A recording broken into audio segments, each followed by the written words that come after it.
নমস্কাৰ আপোনালোক সকলোকে পুনৰবাৰ স্বাগতম নজমাই মছজিদ বন্ধুসকল পলকতে চামক আজি 9টা গুৰুত্বপূৰ্ণ খবৰ।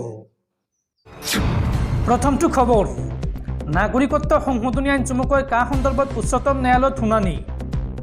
কাৰ ওপৰত স্থগিতাদেশ জাৰি নকৰে দেশৰ উচ্চতম ন্যায়ালয়ে। এই সন্দৰ্ভত কেন্দ্ৰীয় চৰকাৰৰ পৰা প্ৰত্যুত্তৰ বিচাৰিছে সুপ্ৰিম কোৰ্টে। অহা 8 এপ্ৰিলত চৰকাৰে দিব লাগিব শপতনামা। নাগৰিকত্ব সংশোধনী আইন চমুকৈ কাৰ ওপৰত স্থগিতাদেশ জাৰি নকৰে উচ্চতম ন্যায়ালয়ে। কা সন্দৰ্ভত উচ্চতম ন্যায়ালয়ৰ শুনানি। বিভিন্ন দল সংগঠনে দাখিল কৰা আবেদনৰ শুনানি গ্ৰহণ কৰে দেশৰ উচ্চতম ন্যায়ালয়ে। কেন্দ্ৰীয় চৰকাৰৰ পৰা এই সন্দৰ্ভত প্ৰত্যুত্তৰ বিচাৰিছে উচ্চতম ন্যায়ালয়ে। অহা 8 এপ্ৰিলত চৰকাৰে আদালতত দাখিল কৰিব লাগিব শপতনামা আৰু 9 এপ্ৰিলত পৰৱৰ্তী শুনানিৰ দিন ধাৰ্য কৰা হৈছে। DY চন্দ্ৰচূড়ৰ নেতৃত্বত 3জনীয়া বিচাৰপীঠে গ্ৰহণ কৰে এই শুনানি। 3জনীয়া বিচাৰপীঠত আছিল তুষাৰ মেহতা, মনোজ মিশ্ৰ আৰু JB পাৰ্দিৱালা। উল্লেখযোগ্য যে কা সন্দৰ্ভত উচ্চতম ন্যায়ালয়ত দাখিল কৰা হৈছিল 237খন আবেদন। পৰৱৰ্তী খবৰ, সাৱধান ৰাজ্যবাসী, ৰাজ্যত আহি আছে প্ৰচণ্ড ধুমুহা বৰষুণ। আগন্তুক 5 দিনলৈ ৰাজ্যত হ'ব ধাৰাসাৰ বৰষুণ। ৰাজ্যৰ 18খন জিলাত হ'ব প্ৰবল বৃষ্টিপাত। এই আগজাননী দিছে ভাৰতীয় বতৰ বিজ্ঞান কেন্দ্ৰই। ৰাজ্যৰ প্ৰান্তে প্ৰান্তে ধুমুহা বৰষুণৰ আগজাননী। ৰাজ্যৰ 18খন জিলাত প্ৰবল বৃষ্টিপাতৰ সম্ভাৱনা আছে। আগন্তুক 5 দিনলৈ ৰাজ্যত অব্যাহত থাকিব ধুমুহা বৰষুণ।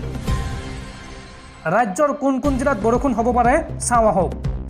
ধুবুৰী, দক্ষিণ চালমাৰা, গোৱালপাৰা, কোকৰাঝাৰ, চিৰাং, বাক্সা, বৰপেটা, বঙাইগাঁও, ওদালগুৰি, মৰিগাঁও, শোণিতপুৰ, বিশ্বনাথ, লখিমপুৰ, ধেমাজি, শিৱসাগৰ, চৰাইদেউ, ডিব্ৰুগড়, তিনিচুকীয়া, কাছাৰ, হাইলাকান্দি, কৰিমগঞ্জ এইকেইখন জিলাত বতৰ বিজ্ঞান কেন্দ্ৰৰ সতৰ্কবাণী।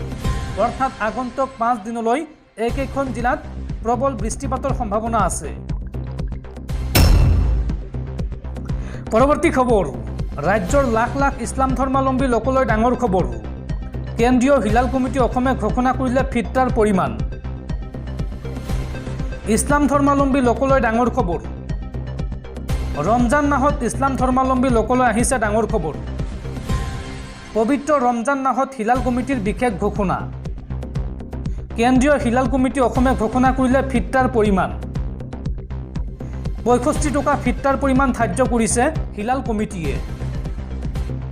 1633 গ্ৰাম ঘেঁহু বা আটাৰ মূল্যৰ ভিত্তিত ফিতৰাৰ পৰিমাণ নিৰ্ধাৰণ কৰিছে কেন্দ্ৰীয় হিলাল কমিটি অসমে। বন্ধুসকল, তাৰপিছত 4 নম্বৰ খবৰটো জনোৱাৰ আগতে আপোনালৈ এটা সৰু ৰিকুৱেষ্ট, যদি তেওঁলোকে এইটো ভিডিঅ'ত লাইক কৰা নাই তেন্তে প্লিজ এটা লাইক কৰি দিয়ক আৰু এনেকুৱা ধৰণৰ নতুন নতুন ভিডিঅ' পাবলৈ চেনেলটো ছাবস্ক্ৰাইব কৰি কাষত থকা বেল আইকনটো প্ৰেছ কৰি ৰাখক। পৰৱৰ্তী খবৰ, ভুৱা এনকাউণ্টাৰক লৈ ডাঙৰ খবৰ। ভুৱা এনকাউণ্টাৰ কৰা আৰক্ষী বিষয়াক এইবাৰ যাৱজ্জীৱন কাৰাদণ্ডৰ শাস্তি বিহিলে বম্বে উচ্চ ন্যায়ালয়ে।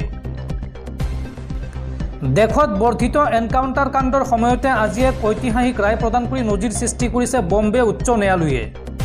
2006 চনৰ মুম্বাইত গেংষ্টাৰ ছোটা ৰাজনৰ ঘনিষ্ঠ সহযোগীৰ সন্দেহত ৰামনাৰায়ণ গুপ্তাৰ ভুৱা এনকাউণ্টাৰৰ গোচৰত এই ৰায় প্ৰদান কৰিছে আদালতে। উচ্চ ন্যায়ালয়ে আজি মুম্বাই আৰক্ষীৰ প্ৰাক্তন বিষয়া এনকাউণ্টাৰ স্পেচিয়েলিষ্ট প্ৰদীপ শৰ্মাক দোষী সাব্যস্ত কৰি যাৱজ্জীৱন কাৰাদণ্ডৰ শাস্তি প্ৰদান কৰে। ন্যায়াধীশ ৰেৱতী মোহিতে ডেৰে আৰু গৌৰী কোটছেৰ বিভাগীয় বিচাৰপীঠে প্ৰদীপ শৰ্মাৰ বিৰুদ্ধে এই ৰায়দান কৰে। বিচাৰপীঠে শৰ্মাক দোষমুক্ত কৰা 2013 চনৰ অধিৱেশন আদালতৰ ৰায়দান বাতিল কৰি উক্ত ৰায়ক বিকৃত বুলি অভিহিত কৰে। আদালতে শৰ্মাৰ বিৰুদ্ধে উপলব্ধ প্ৰমাণক বিচাৰ আদালতে উপেক্ষা কৰা বুলিও উল্লেখ কৰে। উচ্চ ন্যায়ালয়ৰ বিচাৰপীঠে লগতে 3 সপ্তাহৰ পাছত শৰ্মাক সংশ্লিষ্ট অধিৱেশন আদালতৰ সন্মুখত আত্মসমৰ্পণ কৰিবলৈ নিৰ্দেশ দিয়ে। তদুপৰি উচ্চ ন্যায়ালয়ে আজি এই গোচৰৰ আন 13জন দোষীৰ আজীৱন কাৰাদণ্ডৰ শাস্তি বজাই ৰাখে আৰু 6জন অভিযুক্তক নিৰ্দোষী সাব্যস্ত কৰে। উল্লেখযোগ্য যে এই হত্যাকাণ্ডৰ গোচৰত 13জন আৰক্ষীসহ 22জন লোকৰ বিৰুদ্ধে অভিযোগ উত্থাপন কৰা হৈছিল। 2013 চনত অধিৱেশন আদালতে প্ৰমাণৰ অভাৱত শৰ্মাক দোষমুক্ত কৰি 21 জন অভিযুক্তক দোষী সাব্যস্ত কৰি যাৱজ্জীৱন কাৰাদণ্ডৰ শাস্তি প্ৰদান কৰিছিল। এই 21 জন অভিযুক্তৰ ভিতৰত 2 জনৰ ইতিমধ্যে জিম্মাত মৃত্যু হৈছে।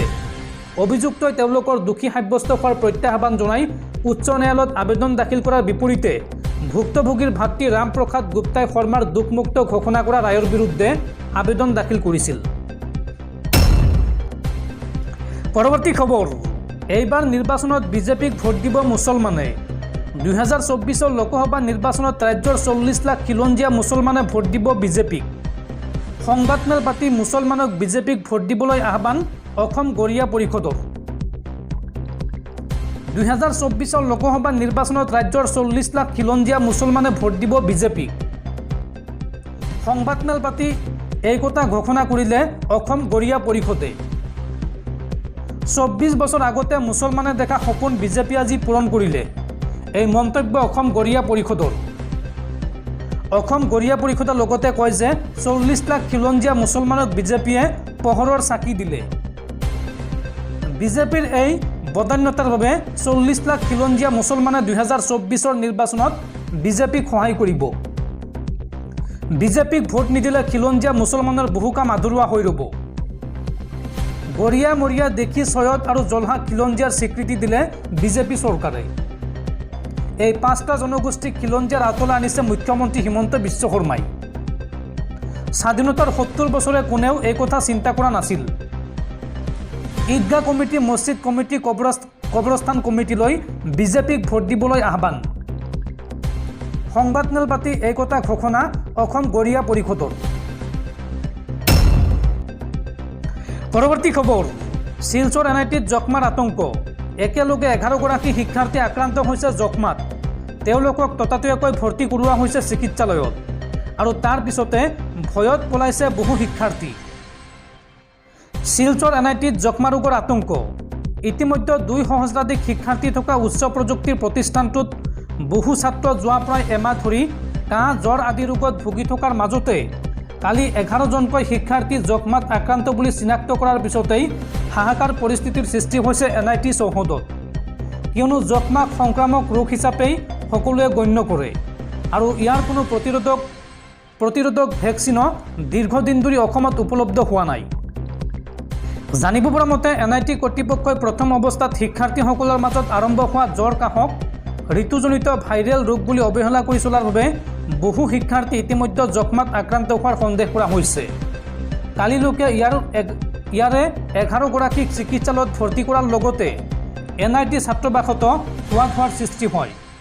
ৰাজ্যৰ লগতে দেশৰ বিভিন্ন প্ৰান্তৰ পৰা গৈ NITত শিক্ষা গ্ৰহণ কৰি থকা একাংশ ছাত্ৰ ছাত্ৰীয়ে ইতিমধ্যে শিক্ষানুষ্ঠান ত্যাগ কৰি ৰেল অথবা বিমানযোগে ঘৰলৈ ৰাওনা হৈছে। উল্লেখ কৰা প্ৰয়োজন যে NITৰ দৰে এখন উচ্চ শিক্ষা প্ৰতিষ্ঠানত বৃহৎ সংখ্যক শিক্ষাৰ্থী এনেদৰে ইতিমধ্যে প্ৰায় নোহোৱা হোৱা যক্ষ্মা ৰোগত আক্ৰান্ত হোৱা ঘটনাক লৈ তীব্ৰ প্ৰতিক্ৰিয়াৰ সৃষ্টি হৈছে।